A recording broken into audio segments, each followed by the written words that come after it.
गुरुर्ब्रह्मा गुरुर्विष्णू गुरुर्देवो महेश्वरः गुरुः साक्षात् परब्रह्म तस्मै श्री गुरवे नमः। ब्रह्मानन्दं परमसुखदं केवलं ज्ञानमूर्तिं द्वन्द्वातीतं गगनसदृशं तत्त्वमस्यादिलक्ष्यम् एकं नित्यं विमलमचलं सर्वधी साक्षिभूतं भावातीतं त्रिगुणरहितं सद्गुरुं तं नमामि। काषाय वस्त्रं करदण्डधारिणं कमण्डलो पद्मकरेण शङ्खं चक्रं गदाभूषितं भूषणाढ्यं श्रीपादराजं शरणं प्रपद्ये। अवधूतचिन्तन श्री गुरुदेव दत्त। अनंतकोटी ब्रह्मांड नायक राजाधिराज योगीराज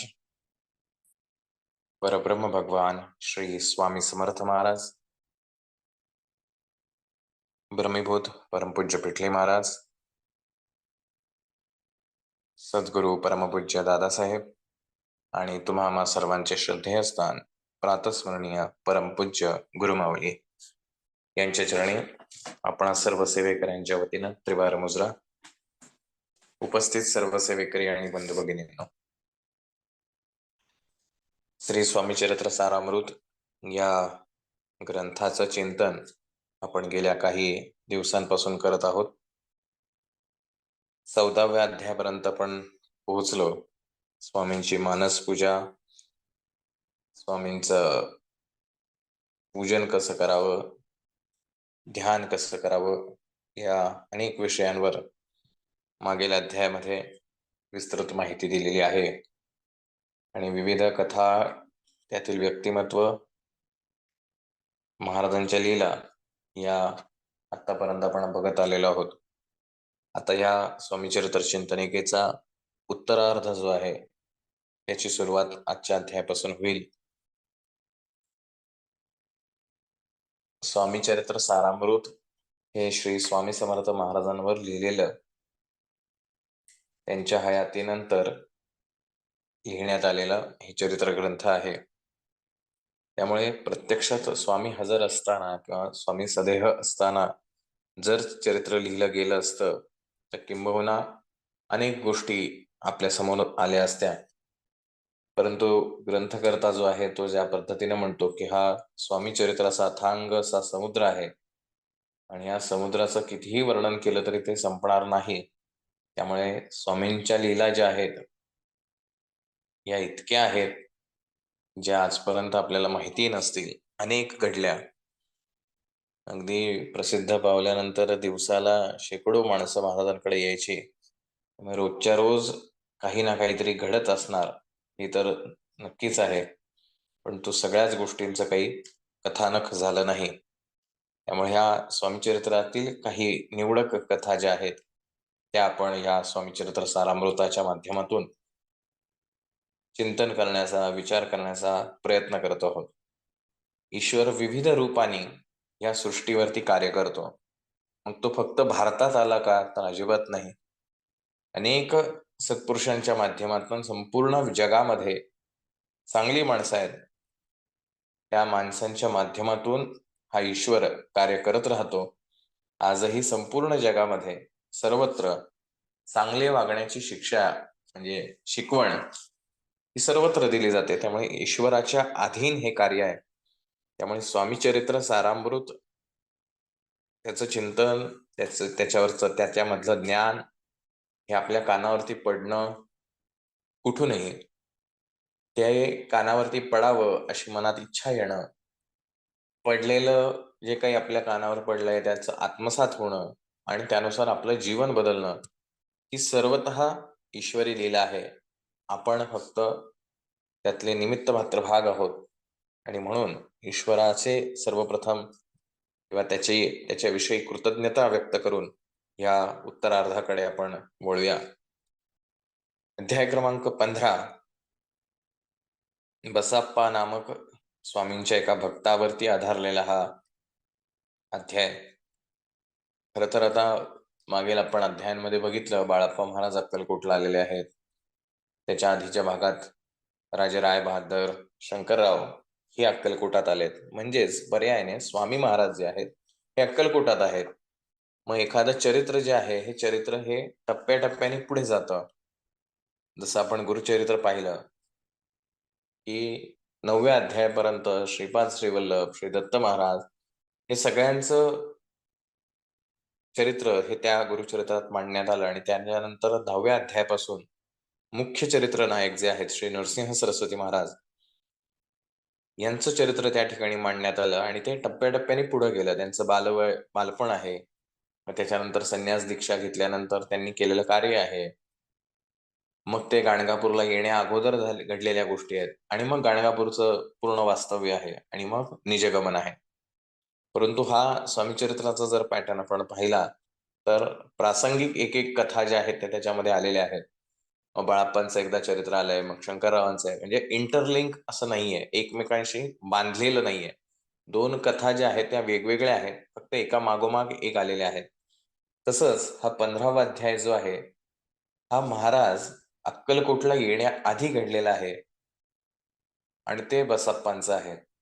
श्री स्वामी समर्थ हे नाव जे महाराजांना मिळालं ते अक्कलकोटला आल्यानंतर मिळालं. तोपर्यंत महाराजांना त्या त्या ठिकाणी ज्याला जे वाटेल त्याने ते नाव दिलेलं आहे. भ्रमंती करणं हेच त्यांचं कार्य राहिलं.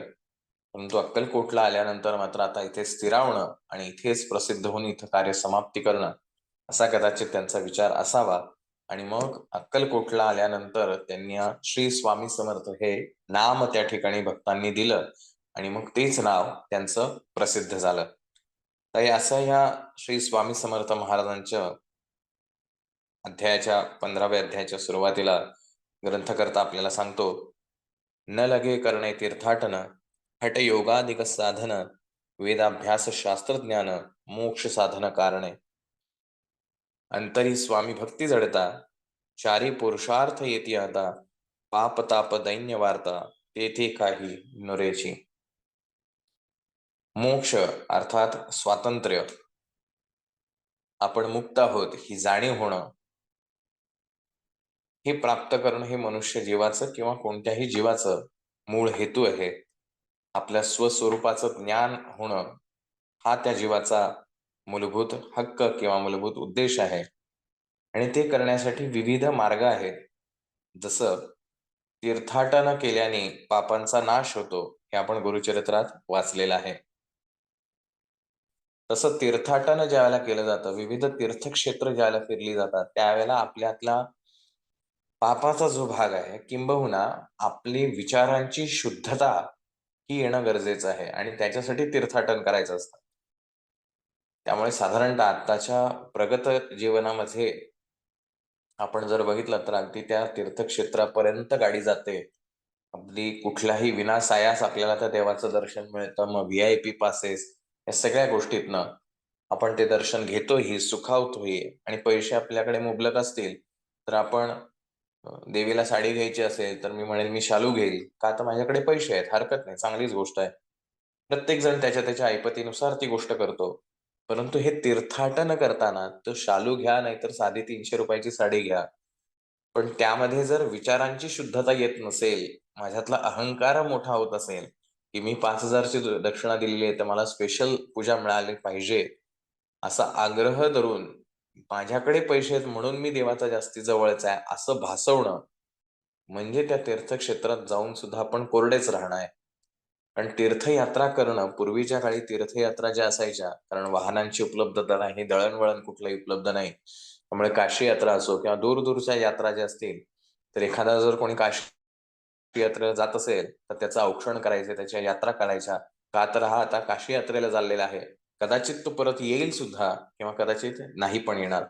कारण हे धारिष्ट्यतेने दाखवलेलं आहे. कारण जंगलातून, वनातून अनोळखी अशा ठिकाणावरनं ह्या प्रवास करायचा आहे आणि ह्या प्रवासामध्ये जे शिकायला मिळतं, मराठीमध्ये एक म्हण आहे, की देशाटन केल्याने माणूस विद्वान होतो.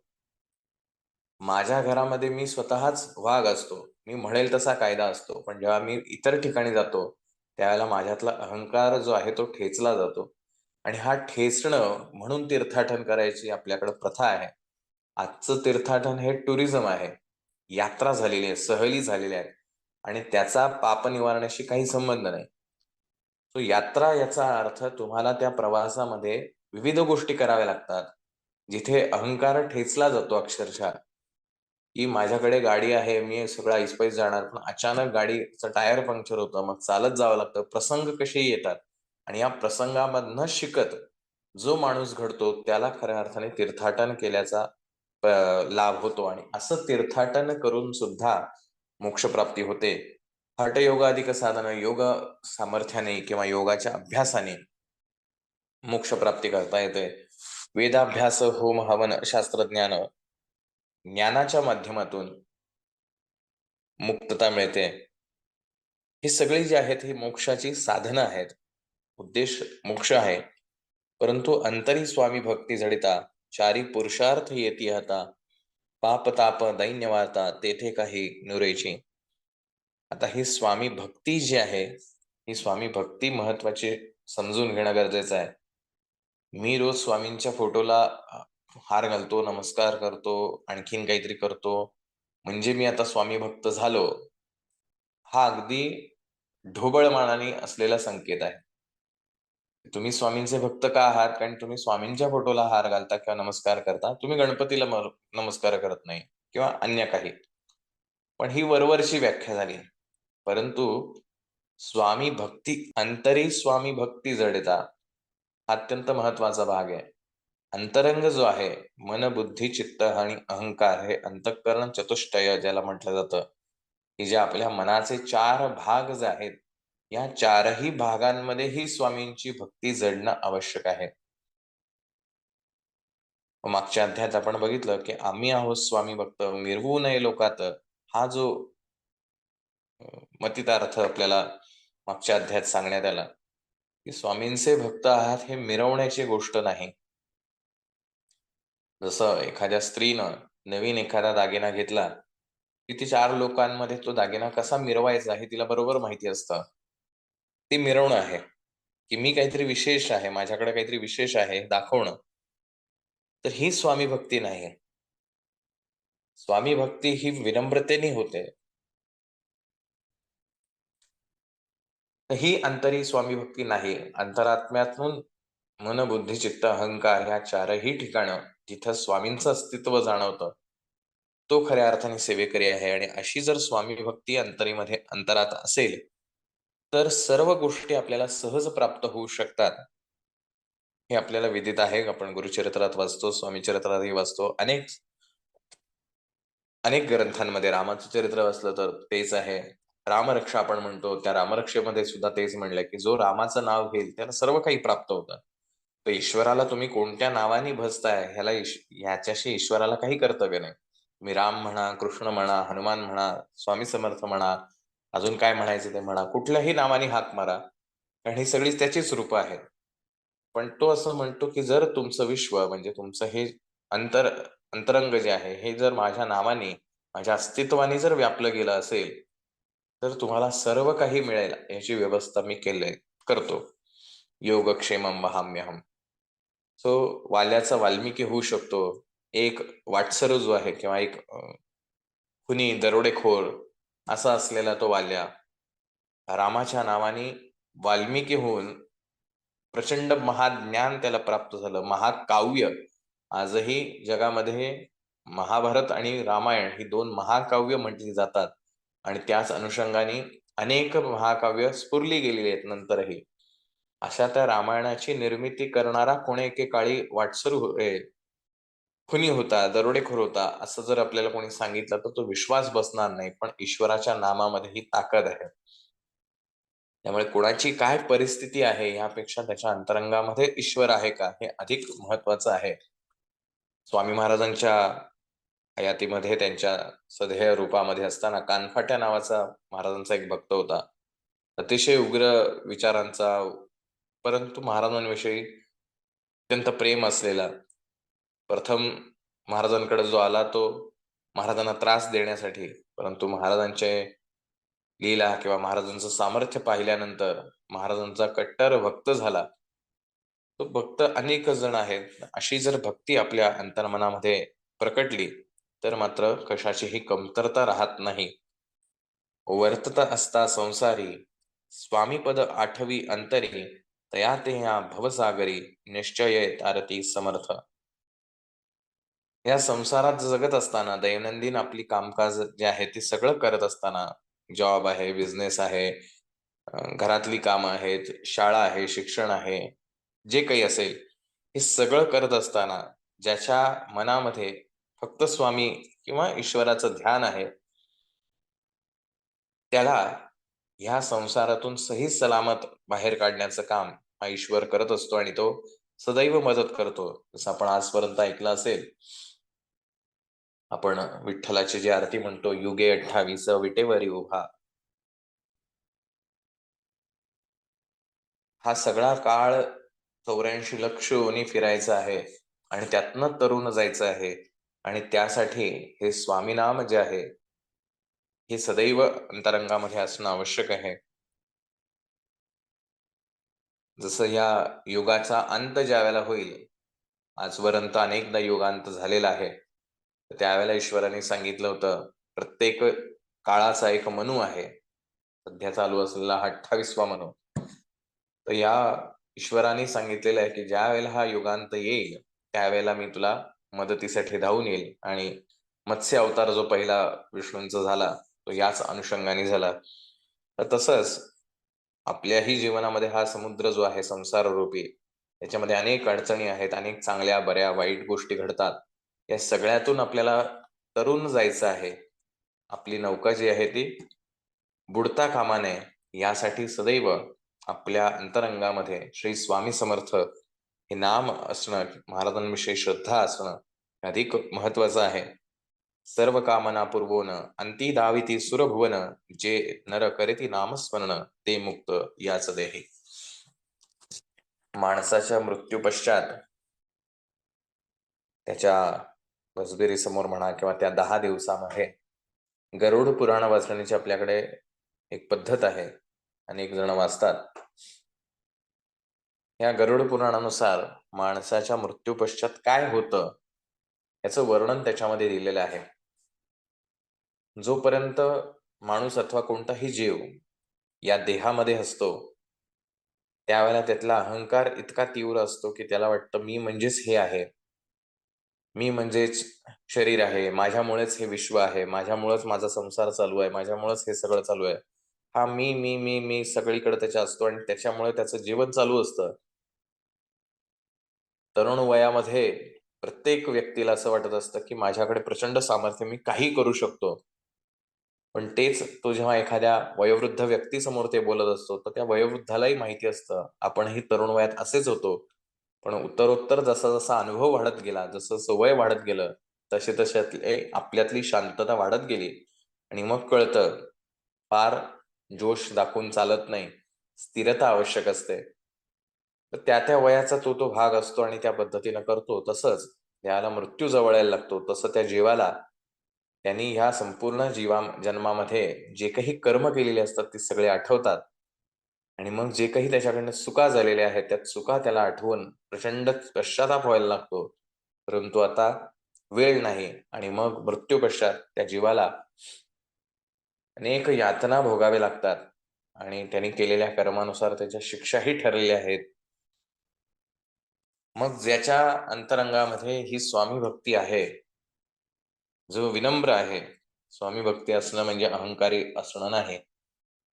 जो विनम्र आहे सेवेमध्ये किंवा त्याच्या जीवनामध्ये, अशा व्यक्तीला स्वामी हे सुरभुवन जे आहे, वैकुंठ जे आहे किंवा तो ईश्वरी लोक जो आहे, त्या लोकांमध्ये घेऊन जातात. आता हा मृत्यू पश्चातचा जीवनाचा भाग खूप मोठा आहे, दीर्घ आहे. ते मानणं, न मानणं हा प्रत्येकाचा भाग आहे. परंतु अनेक लोक आहेत, 7 स्वर्ग, ते 7 स्वर्ग संपल्यानंतर मग पुढील लोक, मग शून्य लोक, मग त्याच्यापुढे परत. सो ही एक अवस्था आहे. इव्हॉल्युशन जे आहे तुमचं किंवा उद्धार होणं जो भाग आहे, हा जसा जसा होत राहील, जशी जशी कर्म बदलतील त्या पद्धतीनं तो होत राहतो.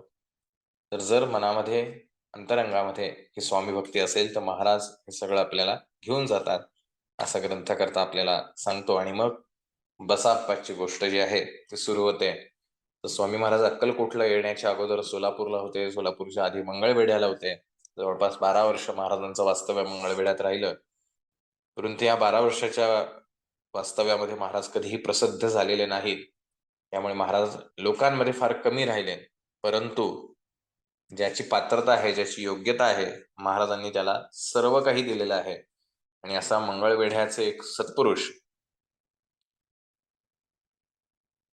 हे महाराजांनी त्या काळी घडवले.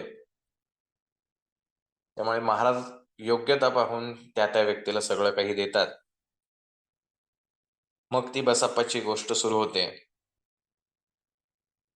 महाराज त्या ठिकाणी असताना त्यांना पण दिगंबर अवस्थेत राहणार, कधीही खाणार, कधीही झोपणार, कुठेही राहणार, कचऱ्यात राहणार, घाणीत राहणार, कधी जंगलात जाणार, जशी जी काही त्यांच्या मनात येईल त्या पद्धतीने ते वागत होते. त्यामुळे लोक त्यांना वेडा म्हणूनच त्यांना लोक ताडायचे किंवा बोलायचे.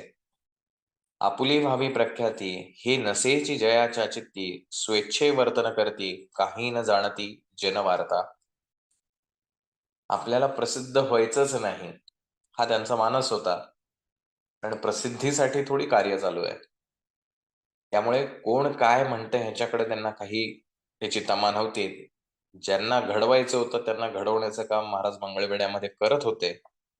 ज्यांना लीला दाखवायच्या आहेत त्यांना लीला दाखवत होते. हे 12 वर्षाचं वास्तव्य, 1 वर्षाचं नाही. स्वेच्छे वर्तन करती, काही न जाणती जनवार्ता. कोणासी भाषण न करती, कवणाचे गृहान जाती, दुष्टोत्तरे जनताडिती, तरी क्रोध नयेची. साधारणतः एखादा संन्यासी असेल तर तो भिक्षा मागण्यासाठी गावात येईल, अशी एक साधारण जनमानस आहे. परंतु महाराज काही कोणाकडे जायचे नाहीत, कोणाशी बोलायचे नाहीत. आणि साधारण एकंदरीत त्यांचं वर्तन पाहता, कारण जवळ कोणी यायला लागलं की महाराज शिवायांची लागफळी व्हायचे. एकंदरीत सगळं वर्तन पाहता कोणालाही असं वाटत नव्हतं की हे कोणी संन्यासी असतील, सत्पुरुष असतील. आणि त्याच्यामुळे लोक खूप नावं ठेवायचे महाराजांना. पण महाराजांनी कधीही त्याच्याबद्दल कोणालाही दुरुत्तर केलं नाही. तुम्ही मला नावं ठेवताय म्हणून मी तुम्हाला असं वागवतोय, असातला भाग महाराजांनी कधीही केला नाही. शीतोष्णाची भीती, नसेची जयांची चित्ती, सदा अरण्यात वसती, एकांतस्थळी समर्थ. तो साधारणतः महाराजांचं तिथलं वास्तव्य जे आहे त्याचं वर्णन या ठिकाणी थोडक्यात केलेलं आहे. आणि मग हे जे संत सत्पुरुष आहेत, अगदी गजानन महाराज असतील, संत श्रेष्ठ गाडगे महाराज असतील, अनेक संत सत्पुरुष आपल्याला माहिती आहेत. यांच्याही आयुष्यात अशाच गोष्टी घडलेल्या आहेत. गजानन महाराज आपल्याला सगळ्यांना माहिती आहे, उष्ट जेवणावळी जिथे होत पडलेली पत्रावळ्या पडलेल्या आहेत, तिथे महाराज जेवायला बसले. तिथून महाराजांचं प्रकटीकरण म्हणूया आपण, किंवा लोकांमध्ये त्यांचं येणं झालं. तर ह्या सत्पुरुषांच्या ह्या लीला असतात, ज्या सामान्य माणसाच्या बुद्धीच्या पलीकडच्या आहेत. त्यामुळे महाराजांच्याही अशाच प्रकारचं वागणं त्या ठिकाणी असायचं. तिथं एक बसाप्पा नावाचा जो एक तेली आहे, तेली समाजाचा एक व्यक्ती, तो राहत होता. आता एक गमत बघा, ज्याचं पोट भरलेलं असतं ना त्याला देव आठवत नाही. ज्याच्या पोटामध्ये आग असते, प्रश्न भेडसावत असतो, समस्यांनी वेढलेला असतो, त्याला देव लवकर आठवतो. आणि मग त्या देवासाठी तो काहीही करायला तयार असतो. त्यामुळे असं म्हणतात, जोपर्यंत व्यक्ती तापला जात नाही तोपर्यंत त्याला ईश्वराची भेट होत नाही. या संसारातील गोष्टींनी व्यथित होतो, ग्रस्त होऊन जातो, अशा व्यक्तीला ईश्वराची ओढ ही नक्की लागते. त्यामुळे एक ढोबळमानाने असं म्हटलं जातं की ईश्वर हवा असेल हा त्रास सहन करण्याची तयारी हवी. असाच हा बसाप्पा तेली आहे जो दारिद्र्याने ग्रस्त आहे. आणि मग कोणीतरी हा संत सत्पुरुष जो आहे, जेव्हा पहिल्यांदा बसाप्पानी स्वामींना पाहिलं त्यावेळेला कंटकशय्या म्हणजे काठेवरती महाराज झोपल्यात, काट्यावर. काट्यावरती झोपणं ही नक्कीच साधी बाब नाही, हे लक्षात घेऊन बसप्पा जो आहे तो महाराजांचा भक्त होतो. एक गोष्ट इथं हे ग्रंथकर्त्यांनी लिहिलेली आहे, फार महत्वाची. असं घडलं असेल नसेल हा भाग वेगळा आहे, परंतु गोष्ट अशी घडते की महाराजांना अशा स्वरूपात पाहिल्यानंतर बसप्पा जो आहे तो अगदी महाराजांना शरण जातो. अंतरी पटली खुण यती ईश्वरांश पूर्ण म्हणून सुखे शयन कंटक शयेवरी केले. अष्टभावे दाटोनी माथा ठेवी श्रीचरणी म्हणे कृपा कटाक्ष करुणी दासाकडे पहावे. स्वामी चरणांचा स्पर्श होता ज्ञानी झाला तो तत्वता कर जोडोनी स्तविता झाला भूत प्रकार. तो एक सामान्य गरीब कुटुंबातला व्यक्ती आहे, दारिद्र्याने ग्रस्त आहे, कसं बस जीवन चालू आहे. आणि ज्या वेळेला हे महाराजांचं असं रूप पाहिल्यानंतर महाराजांना शरण जातो. स्वामी चरणांचा स्पर्श होता ज्ञानी झाला तो तत्वता. गुरूंचं कार्य जे आहे हे या पद्धतीनं चालतं. गुरुकृपा जी आहे ही गुरुकृपा होणं, ज्याला आजच्या भाषेमध्ये आपण असं म्हणतो दीक्षा होणं. हा दीक्षांत सोहळा जो आहे, जसं डिग्री मिळाल्यानंतर दीक्षांत सोहळा होतो, ही जी पदवी आहे ही तुम्हाला मी बहाल करतो आहे, तसं शिष्याची पात्रता पाहून गुरु त्याच्यावरती कृपा करतो. आणि ही कृपा जी आहे ती सर्वार्थानं अंतर्बाह्य त्याला बदलून टाकणारी असते. अशी कृपा स्वामी चरित्रातही अनेकदा वाचायला मिळेल, अशी कृपा गुरुचरित्रातही अनेकदा वाचायला मिळेल. आणि अनेक ठिकाणी ज्ञानेश्वर माऊली असेल, ज्ञानेश्वरीमध्ये वारंवार माऊलींनी हे उदाहरण किंवा हे वर्णन केलेलं आहे की ज्ञानेश्वरी आता सांगायची आहे, ज्ञान सांगायचं आहे, असा गुरूंचा आदेश आहे. ते वारंवार गुरूंकडे पाहतात आणि गुरुकृपा झाल्या क्षणी त्यांच्या मुखातून ज्ञान प्रकट होतं. सो गुरु ज्या वेळेला ही स्पर्श करतो, गुरु ज्या वेळेला ही दीक्षा देतो, मग कधी ती भस्माच्या माध्यमातून करेल. गुरुचरित्रात आपण त्या व्यक्तीचं आपण पाहिलेलं आहे चरित्र किंवा कथा, की रस्त्यावरनं चालणारा एक व्यक्ती, त्याला महाराज बोलवतात, एक एक रेषा उल्लंघायला लावतात आणि एक एक ज्ञान व्हायला लागतं. ही दीक्षा होणं आहे. भस्म टाकता क्षणी त्याच्या जिभेवर सरस्वती नांदायला लागते आणि त्या क्षणी तिथून काव्य स्फुरलं जातं. ही दीक्षा आहे. आपण महाराजांची सेवा करतो, कशासाठी करतो, काय गरज आहे आपल्याला करायची, तर महाराजांच्याकडे जे आहे ते आपलं व्हावं म्हणून.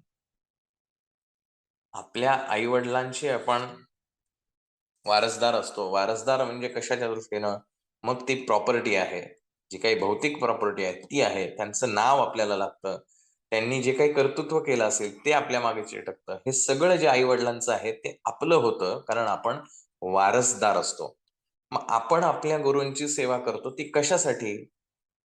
मग त्या गुरूंचं कशासाठी भजन करावं, की त्याला जे साधलेलं आहे तेही आपल्यालाही साधता यावं, ह्याच्यासाठी त्याचं मार्गदर्शन आवश्यक आहे. आणि म्हणून संत श्रेष्ठ तुकाराम महाराजांनी सांगितलं, की गुरु काय असतो, तो गुरु हा परीस आहे किंवा परीसापेक्षा महान आहे. कारण परीस तरी लोखंडाचं सोनं करतो, गुरु तर आपल्या सारखाच करून टाकतो. आपणा सारिखे करीते तात्काळ, नाही काळ वेळ तया लागी. आणि म्हणून गुरुसेवा करायची असते. गुरुसेवा ही फक्त काहीतरी निमित्तासाठी करायची नाही, तर गुरुला जे साधलं आहे ते आपल्यालाही साधता यावं म्हणून गुरूंची सेवा करायची, जेणेकरून त्यांच्या मार्गदर्शनामुळे आपण तो टप्पा गाठू शकतो.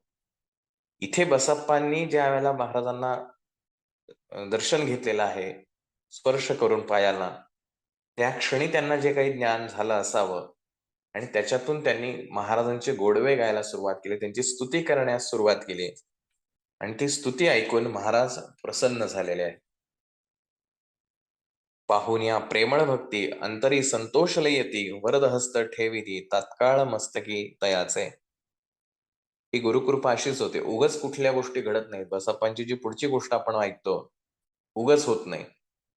गुरु आधी आपल्याला संरक्षण देतो आणि मग आपल्याला समस्येत ढकलतो. कारण त्याला माहिती आहे की पुढे काय घडणार आहे. जसं गुरुचरित्राच्या दुसऱ्या अध्यायात आपण पाहतो, की गुरु असं म्हणतात, की "बाबा माझा हा आजार आहे, तो मला भोगावा लागेल, तर माझी कोण सेवा करेल?" तो त्यांचा शिष्य तयार होतो. गुरूंना हे माहीत नसतं का, काय घडेल पुढे? तो त्रास किती आहे? परंतु ते करत असताना गुरुच संरक्षण देत असतात. परंतु वारंवार ते त्याला त्रासही देऊन त्याची परीक्षा पण पाहतात. त्याचा संयम किती आहे? त्याचं धैर्य किती आहे? ह्याचीही परीक्षा तेच पाहतात. सरतेशेवटी ज्यावेळेला त्याला सगळं काही मिळतं, साक्षात भगवंत प्रकट होतो, त्यावेळेला तो म्हणतो, की "तुझ्यासारखा शिष्य मला मिळावा, हे माझं मोठेपण आहे, तुझं नाहीये." कारण हा एवढा महान शिष्य ज्याला लाभला, तो गुरु किती महान आहे, हेच जगामध्ये बिंबवलं जाईल. मग असा शिष्य लाभणं, हे सुद्धा गुरुचं मोठेपण आहे किंवा गुरुचं भाग्य असतं. त्यामुळे आपण गुरूंची सेवा का करावी? तर गुरूंच्या सारखं किंवा गुरूंना जे साधलं, ते आपल्याला साधता यावं म्हणून. आणि हे गुरूंचं खरं कार्य आहे. आणि तसं स्वामी महाराज जे आहेत, ह्या बसप्पांना काय त्यांचे जे काही पूर्व मानसिक अवस्था असेल, ती सगळी बदलवून टाकतात आणि त्यांची अवस्था पूर्णतः बदलते. आणि मग स्वामींविषयी अंतरंगात आपण सुरुवातीला बघितलं, अंतरी स्वामी भक्ती जडता.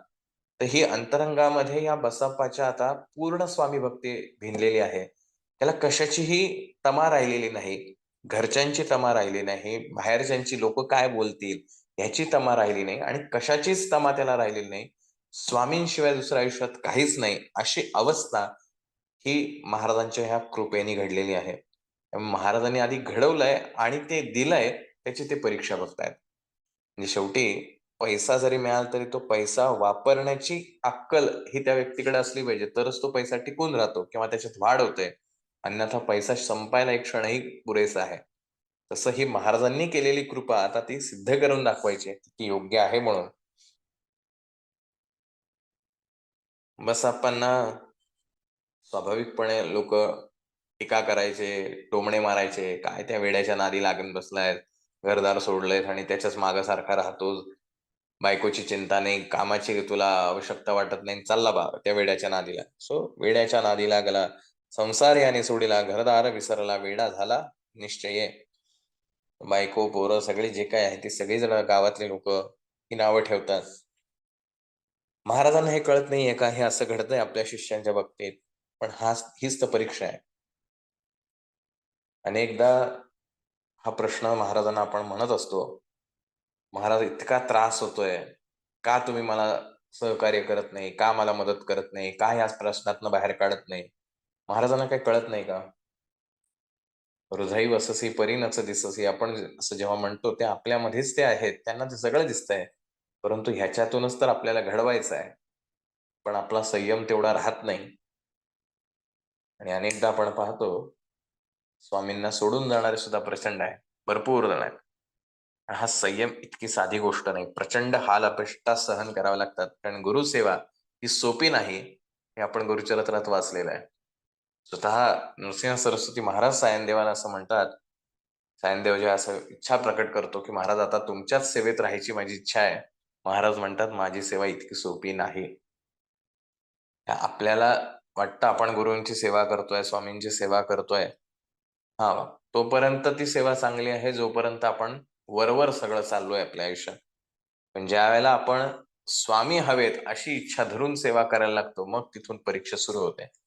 आणि जोपर्यंत अ, काय म्हणूया, बाह्य वर्तुळामध्ये आपली सेवा चालू आहे, तोपर्यंत आपल्या महाराजांकडे एवढंच मागणं असतं, माझे प्रश्न सुटावेत, माझा सुखी संसार चालावा, माझं असं व्हावं, माझं तसं व्हावं, हेच सगळं आहे. आणि महाराज देतातही. पण महाराजांच्या अंगावर काही नाही. आपण नेहमी सांगतो उदाहरणं लोकांना. महाराजांना आपली भक्ती पण नकोय. चिकटून घ्यायचंच नाही कुठल्या गोष्टीचं. पण जेव्हा आपण हट्ट करायला लागतो, की नाही आता मला हे सगळं नकोय, तुम्हीच हवे आहात.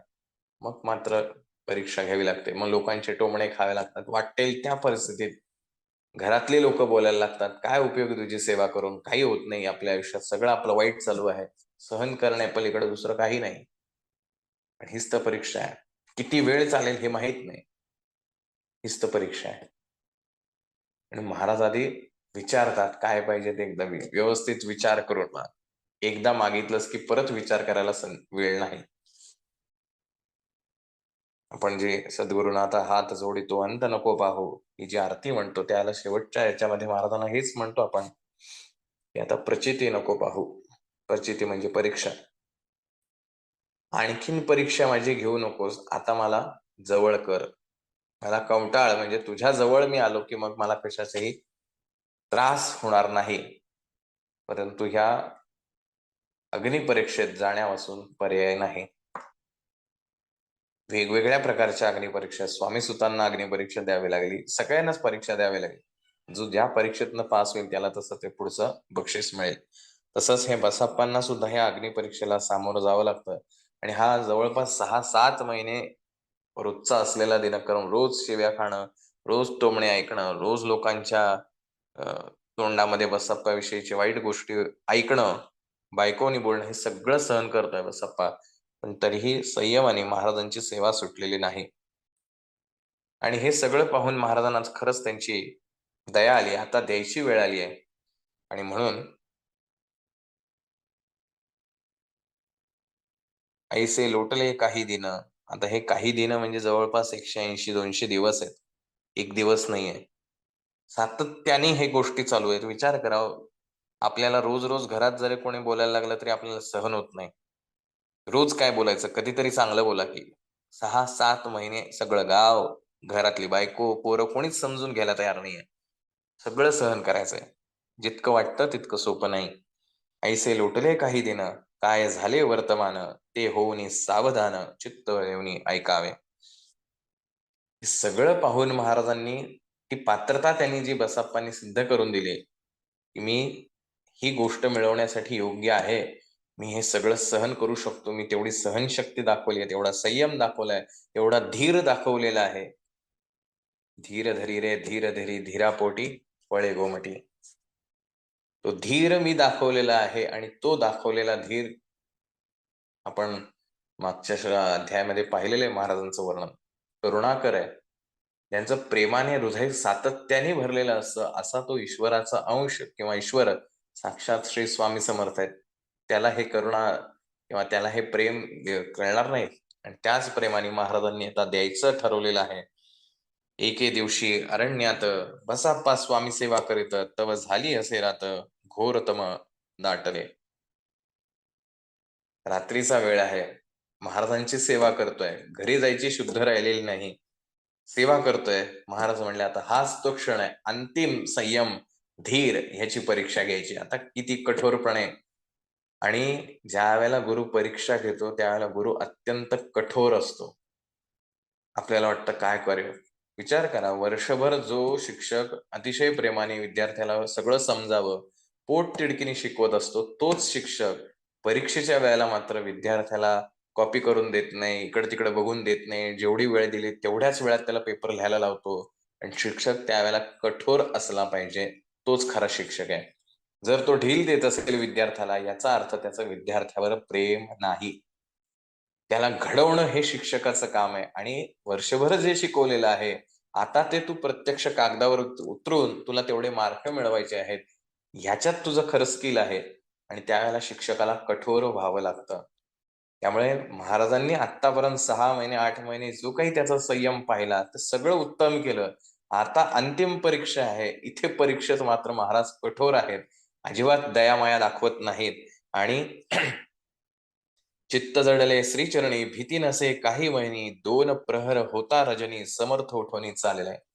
3 तासाचा 1 प्रहर असतो. सूर्यास्तानंतरचे पहिले 2 तास. पण 2 प्रहर होता रजनी, म्हणजे साधारणतः 6 वाजता जर आपण सूर्यास्त धरला तर 6 ते 9, 9 ते 12, म्हणजे भर मध्यरात्री महाराज त्या जंगलातून उठलेत आणि चालायला लागलेत. आता साधारणतः आपण कल्पना करू शकतो, ज्यावेळेला आपण अशा जंगलामध्ये असतो जिथे कुठलीही लाईट किंवा कुठलीही व्यवस्था नाही, त्यावेळेला तर 100-150 वर्षापूर्वी तर विचारच नाही. अशा रात्रीच्या 12च्या सुमारास बाहेर पडायचंय आणि महाराज चाललेत. त्याच्या मागनं बसप्पा चाललाय. महाराजांचा चालण्याचा वेग इतका प्रचंड आहे की त्यांच्या मागे पळावंच लागायचं. त्यामुळे अंधारात महाराज दिसायचे सुद्धा नाहीत. फक्त चाहूल घेत पुढं-पुढं जात राहायचं. पुढे जातात समर्थ, बसाप्पा मागे चालत, प्रवेशले घोर अरण्यात, क्रूर श्वापदे ओरडती. म्हणजे आता त्या अरण्याच्या मध्यावरती आलेले आहेत, जिथं मूळ हिंस्र श्वापद जिथे असतात, अशा त्या अरण्याच्या मध्यावरती आता महाराज येऊन थांबलेले आहेत. क्रूर श्वापदे ओरडती. ही जी हिंस्र श्वापद आहेत ह्यांचे आवाज यायला लागलेत. विचार करा, फक्त कल्पना करून बघा. रात्रीचा 12चा सुमार आहे, घोर अरण्यात आहे आणि अशा वेगवेगळ्या हिंस्र प्राण्यांचे आवाज आपल्या कानावरती येत आहेत. आठवेल का हो स्वामी समर्थ नाव? नाही आठवत. अंगाचा थरकाप उडतो. आता जगू की मरू अशी अवस्था होते. परीक्षा आहे. प्रचंड भीतीचं वातावरण असलं पाहिजे. परंतु इथे काय झालंय, की बसाप्पाच्या मनात का भीती येत नाही? जसं आपण एखादा पिक्चर पाहत असतो किंवा सीरियल पाहत असतो. आपण त्याच्यात इतके गुंतलेलो असतो, की आपल्याला वेळेचं भान राहत नाही. मग एखाद्या वेळेला एखादं काम, "अरे यार, मला ते करायचं होतं काम. अरे उगाच पिक्चर बघत बसलो किंवा उगाच टीव्ही बघत बसलो." तर त्या विषयामध्ये आपण इतके गुंतून जातो, की आपल्याला कशाचंही भान राहत नाही. इथं बसप्पा जो आहे, तो महाराजांच्या सेवेत इतका गुंग झालेला आहे, की महाराज चाललेत बास. त्याला अरण्य दिसत नाही, रात्र दिसत नाही, वेळ दिसत नाही, काही नाही. महाराज चाललेत, महाराजांच्या मागे जात. पूर्ण गुंतलेला आहे, गुंतलेला आहे. त्याच्यामुळे त्याला मध्यरात्र कळत नाहीये. अन्यथाच आपण आता इथे काय आहे, मन आणि बुद्धी ह्याच्यामधला हा भाग आहे. बुद्धी जर त्याची त्या ठिकाणी जर जागी असते, तर काय झालं असतं, "अहो महाराज, एवढ्या रात्रीचं कुठं चाललाय? मी नाही येत. जाऊन दे, तुम्ही जावा तिकडे." पण बुद्धी सांगणार आहे त्याला, "अरे रात्रीचं कोणी जातं का अरण्यामध्ये?" पण इथे बुद्धीच थंडावलेली आहे. पूर्ण भावनेनी एकरूप महाराजांशी झालेला आहे बसप्पा. आणि महाराज, महाराज, महाराज याच्या पलीकडे काहीच विषय आहे. महाराज चाललेत म्हटल्यावर आपण जायलाच पाहिजे. कशाचाही विचार न करता. ही अवस्था येणं ही फार महत्वाची गोष्ट आहे, जी सहसा होत नाही. बेभान होणं जे आहे, ते बेभान होणं होत नाही. बसप्पा जो आहे तो बेभान झालेला आहे. त्याला वेळेचं गणित माहीत नाही, कुठे चाललेलं माहीत नाही. स्वामी पुढे मी मागे आहे. एवढंच काय ते चालू आहे. आधीच रात्र अंधारी, वृक्ष दाटले नाना परी, मार्ग न दिसे त्या माझारी, चरणी रुतती कंटका. हे बेभान झाल्यामुळे, जसं एखादा मुलगा जो आहे, हा बऱ्याच दिवसांनी जर एखाद्या आईला भेटत असेल आणि जर त्या दोघांचं प्रेम असेल, आईला आणि त्या मुलालाही कशाचंही भान राहत नाही. आपल्या पायात काही आहे का? आपल्याला टोचतंय का? किंवा अनेक जण आपल्याकडे बघा यात्रा करतात, सप्तशृंगीची यात्रा करतात, कोणी देवाची यात्रा करतात. अक्षरशः बिना चपलेचं ते रस्त्यावरनं, त्या डांबरी रस्त्यावरनं चालतात. त्यांना वेदना होत नसतील का हो? हो, बुद्धीने म्हणलं तर 100% वेदना होत असतील. परंतु ही बुद्धीच त्यांची गुंठून टाकतात ते. कशामध्ये? तर त्या ईश्वराच्या नामामध्ये. आणि चालायला सुरुवात करतात. कशाचे? जैन लोकं बघा. वेदना नसतात का? वेदना असतात, पण ह्या वेदनेच्या पलीकडे गेलेल्या आहेत. या मनाला त्याच्या पलीकडे घेऊन गेलेत. त्यामुळे त्या कशाचीही भ्रांत जी आहे, ती त्यांना राहत नाही. अशी ही बसप्पाची अवस्था झाली. म्हणजे भक्तीची एक जी अवस्था जी आहे, परमोच्च अवस्था, त्यातला हा एक काही क्षणाचा भाग जो आहे. परी बसाप्पाचे चित्ती न वाटे काही भीती, स्वामी चरणी जडली वृत्ती, देह भाने नसेची. आता ही बसप्पा सारखी आपली सुद्धा वृत्ती होते बरं का. आपल्याही दैनंदिन जीवनात ह्या गोष्टी घडतात. जसं मगाशी म्हणलं, जसं टीव्ही बघताना आपण इतके गुंतलो जातो, की आपल्याला कशाचं भान राहत नाही. स्वयंपाक करत असताना आपण इतके गुंतलो जातो, की घड्याळाचं भान नसतं, की किती वाजलेत. आपला पूर्ण स्वयंपाक होईपर्यंत आपल्याला भान नसतं. असंच एखादं गाणं ऐकत असू छानपैकी, तरी सुद्धा भान हरपतं. एखादं आणखीन काही कला पाहत असेल, एखादा चित्रकार असेल, तो चित्र काढत असताना त्याला वेळेचं भान नसतं. रात्री 12 काय, 1 काय, 2 काय, काय वाटेल ते, त्याला झोप येतच नाही. कारण भान हरपलेलं असतं. बुद्धी शांत झालेली असते. आता त्या गोष्टीमध्ये इतका एकरूप झालेला असतो, की त्याला कशाचीही भ्रांत राहत नाही. त्यामुळे ही जशी बसप्पांची अवस्था होते, तशी अनेकांच्या बाबतीत घडते. आणि जेव्हा असं घडतं, त्याच वेळेला खरा आनंद मिळतो. तर तसं हे बसप्पांचं झालंय. आणि आता गंमत काय झाली, तो समर्थ केले नवल. कारण महाराज हे सगळं पाहत आहेत. हे असं झालंय गं. आता बघूया काय करतोय. तो समर्थ केले नवल, प्रकट झाले असंख्य व्याल, भूभाग व्यापिला सकळ, ते जे अग्नी समान. त्या क्षणी सगळीकडे त्याला साप दिसायला लागले. साप दिसणं किंवा महाराजांनी ते दाखवणं ही माया आहे. ते प्रत्यक्ष साप तिथे नाहीयेत. परंतु ते तसं भासलं जाते. जसं स्वप्नामध्ये आपण ज्यावेळेला असतो, तर स्वप्नामध्ये साप दिसला, सापाचा दंश झाला किंवा आणखीन काहीतरी वाईट स्वप्न बघितलं, तर स्वप्नामध्ये आपल्याला कळत नसतं, की हे स्वप्न आहे आणि आपण अचानक दचकून जागे होतो. आणि जागं झाल्यानंतर आपल्याला कळतं, अरे ते स्वप्न होतं. पण त्या स्वप्नामध्ये जेव्हा असतो, तेव्हा ते खरंच वाटत असतं. तसं हा बसप्पा जो आहे, तो स्वामींमध्ये इतका रममाण झालेला आहे, की त्याला जे आता बाजूला महाराजांनी जे तयार केलेलं मायाजाळ आहे, ते खरं वाटायला लागलं, की ते साप सगळीकडे दिसायला लागले आणि अक्षरशः त्या अंधारात असताना त्या वनाच्या मध्यभागी सगळे त्या हिंस्र श्वापदांचा आवाज येतोय आणि त्याच्यामध्ये हा सापांचा तेज जो आहे, तेजे अग्नी समान, की जशी काही आग भडकलेली आहे, असा सगळीकडे प्रकाश त्या सापांच्या आणि त्या प्रकाशामध्ये ते सगळे साप दिसायला लागले. असं अनेकदा होतं. ज्याला भ्रमिष्ट अवस्था असं म्हणतात, की ज्यावेळेला माणूस चुकीच्या गोष्टी घडतात त्याच्या वळणावरती जातो, त्यावेळेला अशी अवस्था होते, भ्रमिष्ट अवस्था होते आणि मग अशा प्रकारचे साप दिसणं किंवा भयानक काही गोष्टी दिसणं आणि पूर्ण त्याची बुद्धी जी आहे ती भ्रष्ट होऊन जाते.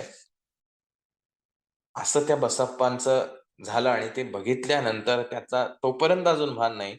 पण पुढे गंमत होते, की त्यातल्या एकाचा स्पर्श जो आहे तो बसप्पाला होतो. म्हणजे त्याच बसप्पांचं जे लक्ष आहे ते महाराजांकडे आहे. त्यांना बाकीचं काही दिसत नाहीये. पण जसंही त्यातला एकाचा स्पर्श जो आहे, विचार करा हो, अंधाऱ्या रात्री अशा वेळेला तो सापाचा झालेला थंड स्पर्श काय अवस्था होत असेल. आणि मग आता ते मन जे आहे ते जागेवर आलं, बुद्धी जागेवरती आली आणि त्या क्षणी पादस्पर्श सर्पा झाला, बसाप्पा भानावरी आला, अपरिमित देखिला सर्पच मोह चोहीकडे. हे भानावरती येणं म्हणजे बुद्धीची जाग होणं. जसं आरती करत असताना आपल्याला गुरुमाऊली नेहमी सांगतात, आरती म्हणजे आर्ततेने केलेली परमेश्वराची आळवणी म्हणजे आरती आहे. म्हणजे त्याच्यामध्ये इतकी आर्तता असली पाहिजे, की आपलं देहभान हरपलं पाहिजे आरतीमध्ये. पण आपलं हरपत नाही.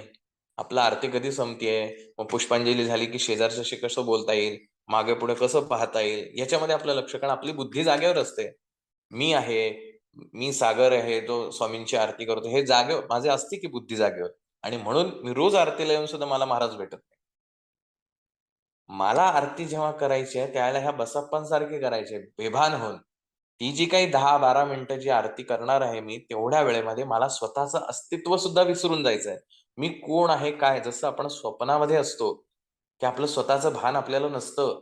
तसं त्या आरतीच्या शब्दांमधून महाराजांशी इतकं एकरूप व्हायचं असतं, की कधी आरती सुरू झाली आणि कधी संपली मला कळलंच नाही आणि असं होतंही बऱ्याच जणांच्या बाबतीत. आणि ज्या दिवशी असं घडतं, त्या दिवशी खऱ्या अर्थाने महाराज कळतात. अर्थात कळतात म्हणजे सुरुवात होते असं म्हणूया. आणि मग त्या आरतीचं महत्त्व कळायला लागतं, की अरे आरतीमध्ये काय ताकद आहे.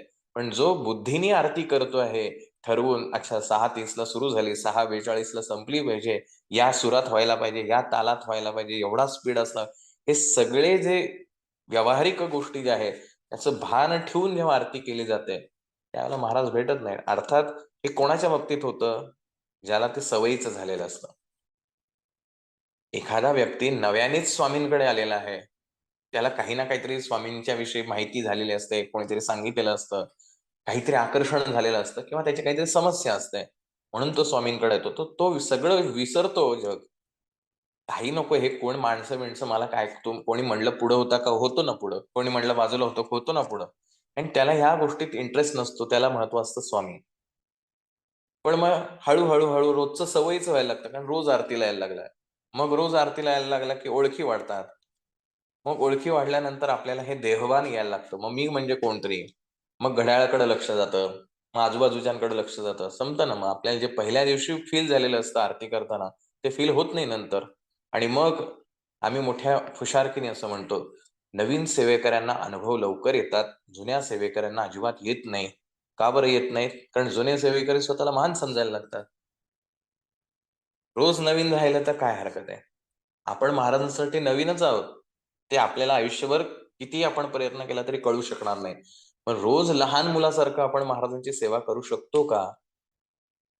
रोज आपल्याला षोडशोपचार पूजेची सेवा मिळाली आहे. अहो, रोज मिळाल्यानंतर त्यातलं गांभीर्य निघतं. आम्ही काय रोजच महाराजांची पूजा करतो, तुम्ही करा. रोजच करता? असं किती आयुष्य आहे? असे किती जन्म आहेत? अहो, आज मिळते ही संधी आहे. आज मिळतंय ते तितक्याच प्रेमाने करायचं. रोज मिळतंय तितक्याच प्रेमाने करायचं. कारण हे मिळणं ही महाराजांची कृपा आहे. माझं मोठेपण नाही त्याच्यामध्ये. मी कोणीतरी विशेष आहे म्हणून मला मिळतंय. म्हणजेच तुम्ही महाराजांना फक्त मूर्ती स्वरूपात भजताय. ह्याच्या पलीकडे काही तुम्हाला माहीत नाही. जर महाराज हे अनंत कोटी ब्रह्मांडाचे नायक आहात, असं जर तुमचं म्हणणं असेल, तर रोज मिळणारी ही सेवा, ही संधी आहे, हे कुठलेही उपकार नाहीत. ही भावना आपल्या मनात असणं आवश्यक आहे. आणि म्हणून नवीन सेवेकऱ्याला अनुभव येतात, कारण तो जुना झालेला नसतो. त्याची बुद्धी तेवढी वाढलेली नसते. तो बिचारा आपल्या भोळ्या भावनेने करत असतो. जुना व्हायला लागला की त्याची भावना-बिवना सगळी संपते. तो व्यावहारिक वागायला लागतो. आरतीमधली ती काही 10-12 मिनिटं ती मंतरलेली असली पाहिजेत. अक्षरशः अंगावर शहारे यायला पाहिजेत आणि शहारे येताना सुद्धा हे भान नसलं पाहिजे की मला शहारे येतायत. ही अवस्था जर आरतीची अशी बसप्पांसारखी होत असेल तर महाराज. आणि तुम्ही जगाला फसवाल हो. डोळे-बिळे बंद करून मी किती सेवा करतो, माझी किती एकाग्र बुद्धीने मी सेवा करतो. हे सगळ्या जगाला फसवाल. महाराजांना कसं फसवाल? त्यांना सगळं समजतं तुम्ही ढोंग करताय का खरंच होतंय. आणि इथं करायचं नसतं, व्हावं लागतं.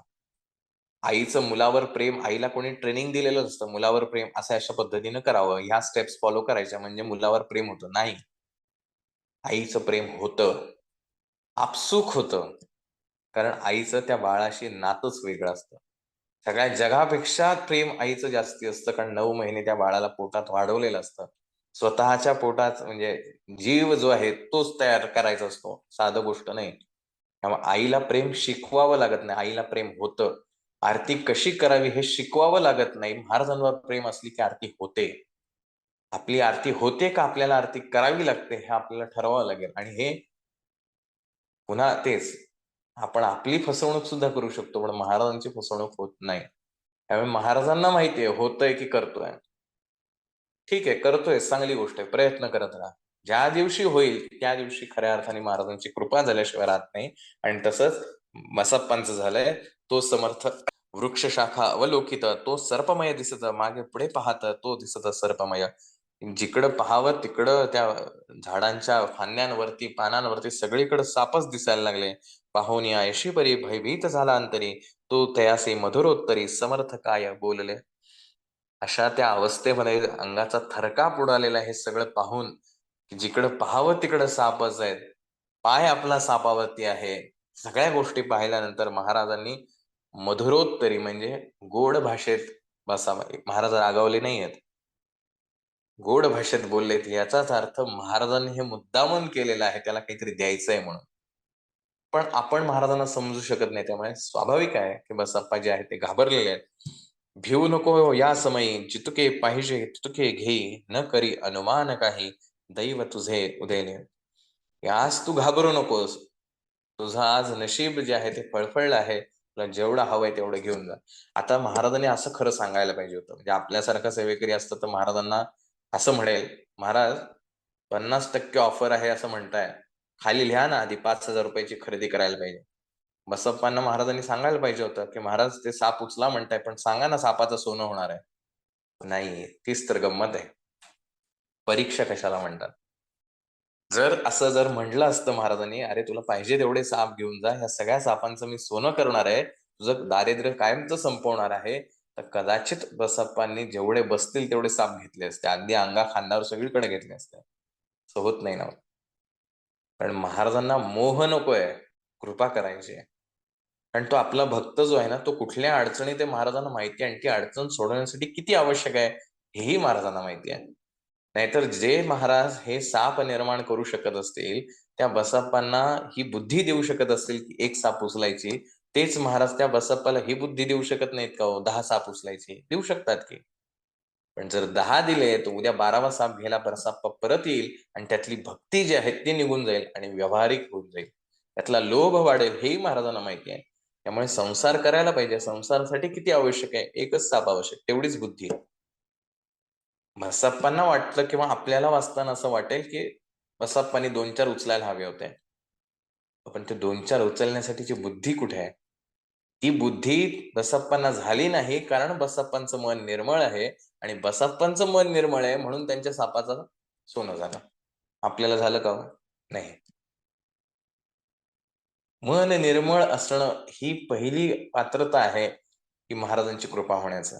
आणि ते निर्मळ आहे म्हणून ते एक घेतलंय. हावरट असतं तर 2-4 घेतले असते, पण हावरट असतं तर महाराजांनी 2-4 दिलेच नसते. भक्ती तशी जर जुने आहात, तर भक्तीची लेव्हल सुद्धा वाढली पाहिजे ना. पहिल्याच लेव्हलवर राहून जुनं म्हणता येणार नाही.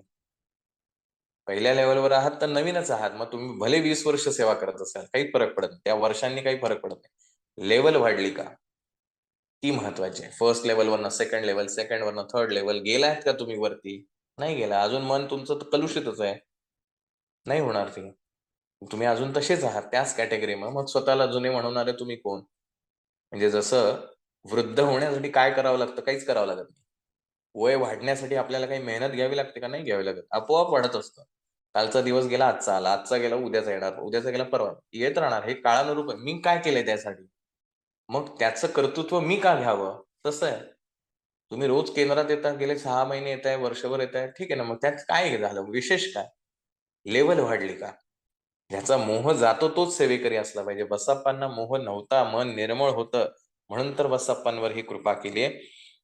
भिऊ नको या समये जितुके पाहिजे तितुके घेई, न करी अनुमान काही, दैव तुझे उदेले. ऐसे बोलता समर्थ, बसापाय भय सोडून तरित, करी घेऊन अंगवस्त्र टाकीते का सर्पावले. आणि मग पुढील गोष्ट आपल्याला माहिती आहे. कृपा होणं ही फार महत्वाची गोष्ट आहे.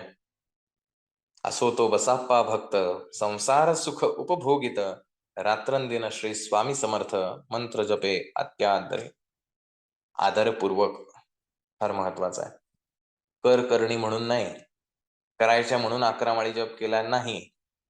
अत्यादरे, अति आदरपूर्वक श्री स्वामी समर्थ म्हणतोय. एखाद्याने आपल्याला 1,00,000 रुपये दिलेत, आपण किती काळजीपूर्वक वापरू. कारण 1,00,000ची किंमत आपल्याला माहिती आहे.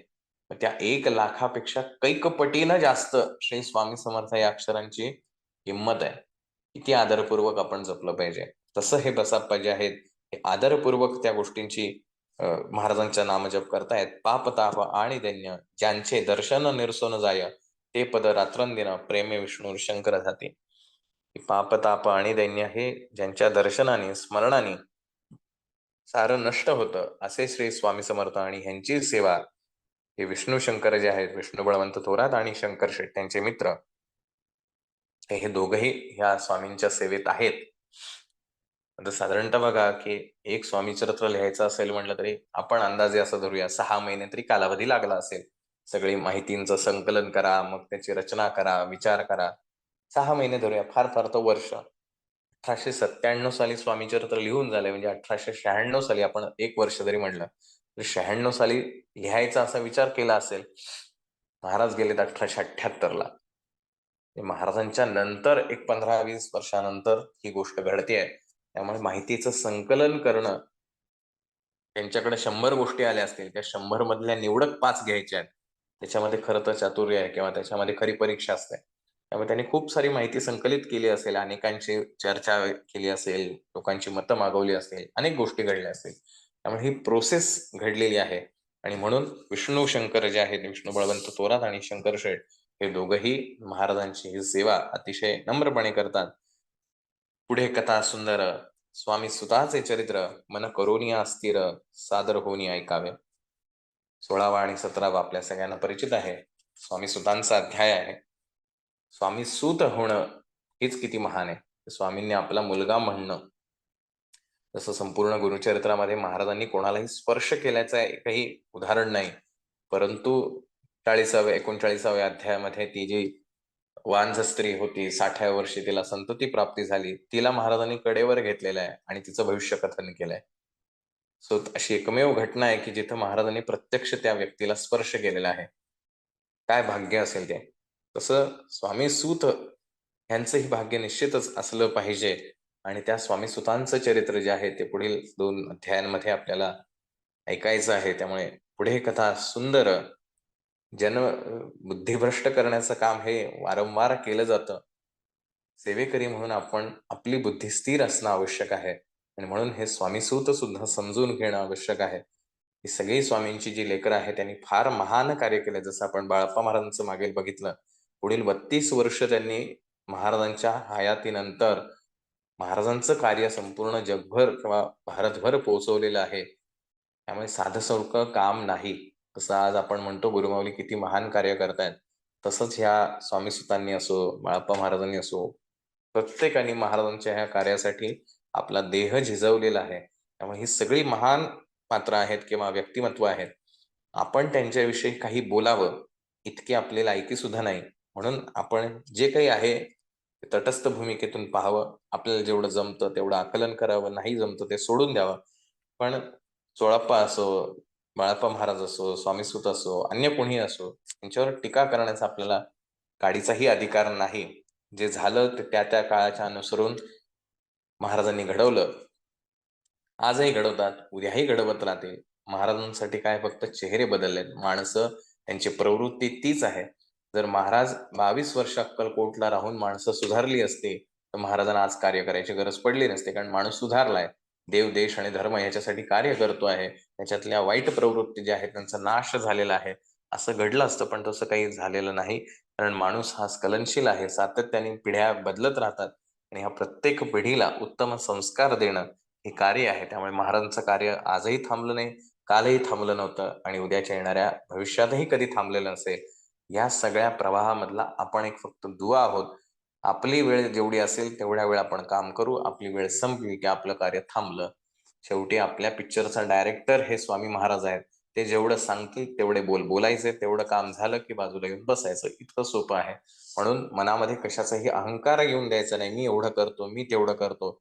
मी कसं करतो हे सांगण्यासाठी या गोष्टी अर्थात काळाच्या ओघात ज्या घडायच्या त्या घडतील. पण स्वामी सेवेकरी म्हणून घडायचं असेल तर खूप मेहनत आहे, खूप कष्ट आहे. खूप नम्र राहावं लागतं. अहंकाराचा नाश करावा लागतो. त्याशिवाय स्वामी समजू शकत नाहीत. अशा प्रकारे ह्या 15व्या अध्यायाची या ठिकाणी सांगता होते. इति श्री स्वामी चरित्रामृत नाना प्राकृत कथा संमत सदा भाविक परिसुत पंचदशोऽध्याय गूढः. श्री स्वामी चरणार्पणमस्तु. श्रीरस्तु. शुभम भवतु. त्यामुळे जरी हे स्वामी चरित्र आपल्याला वाटलं 1100 1150 ओव्यांचे जे काही आहे केवढं मोठं आहे, वाचायला कंटाळा येतो. ज्याला कंटाळा येतो त्याला स्वामींविषयी प्रेमच वाटत नाही. पण ज्याला प्रेम आहे त्याला कंटाळ्याचा भागच नसतो. आपण स्वामींवरती प्रेम करायला कुठे कमी पडतोय का हा विचार आपल्याला करणं आवश्यक आहे. आपल्याला पुढच्या वर्गात जायचंय का नाही हाही विचार आपल्यालाच करायला लागले. आपण पहिलीच्या वर्गातच कायमस्वरूपी राहिलो, महाराजांना काही अडचण नाहीये. पण दुसरीत जावं, तिसरीत जावं, 10वी पर्यंत जावं अशी महाराजांची इच्छा आहे आणि 10वीत राहून शाळेतच राहावं अशीही महाराजांची इच्छा नाही. तर तुम्ही या संसारात पुढे येऊन कर्तृत्व गाजावं, हे स्वामींचं कार्य पुढे न्यावं असं जर केलं तर आपणासारिखे करीते तात्काळ नाही काळ वेळ तया लागे. त्यामुळे ह्या आकर्षणांच्या मागे न लागता खऱ्या अर्थाने स्वामी सेवेशी कास धरूया अशी आपण प्रार्थना या ठिकाणी महाराजांच्या चरणी करूया आणि इथंच थांबतो. श्री स्वामी समर्थ.